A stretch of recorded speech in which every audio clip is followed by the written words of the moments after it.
This lady did not get services aside from the rude reception that she got.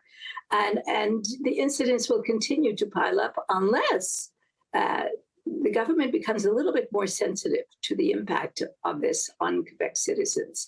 The Montreal Gazette originally reported last week that Susan Starkey, a 75-year-old resident from Pointe-Claire, was denied service in English with RAMQ, the Provincial Health Insurance Board, when she wanted to clarify details about health insurance coverage for her sick husband.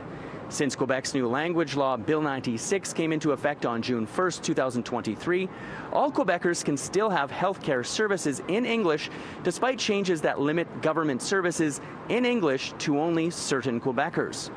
And the number of incidents are piling up. We started off with the websites, then the death certificate, which I'm sure everybody's aware, and now Mrs. Starkey, who had this terrible experience with RAMQ, an unnecessary and extremely disappointing experience.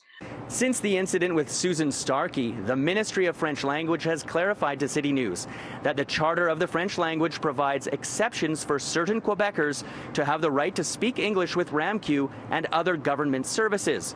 Those who have communicated in English prior to the introduction to Bill 96 on May 13, 2021, and those declared eligible to receive an English education in Quebec. Is this going to happen each time? And it requires the media to step into it. And, you know, there are many people who will not go to the media, who will quietly hang up and try to find other means or, you know, just be in total shock and not do anything. And who knows what the consequences of that could be.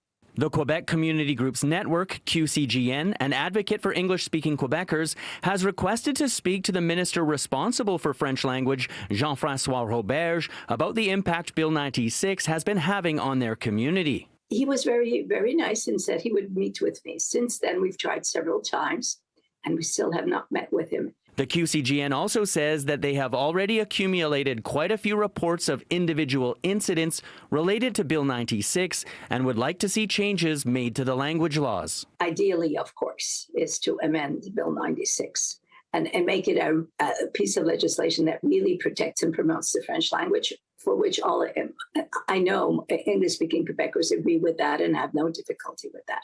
To start looking at positive rather than negative and punitive things and singling various populations. In Montreal, Gareth Madoc-Jones, City News.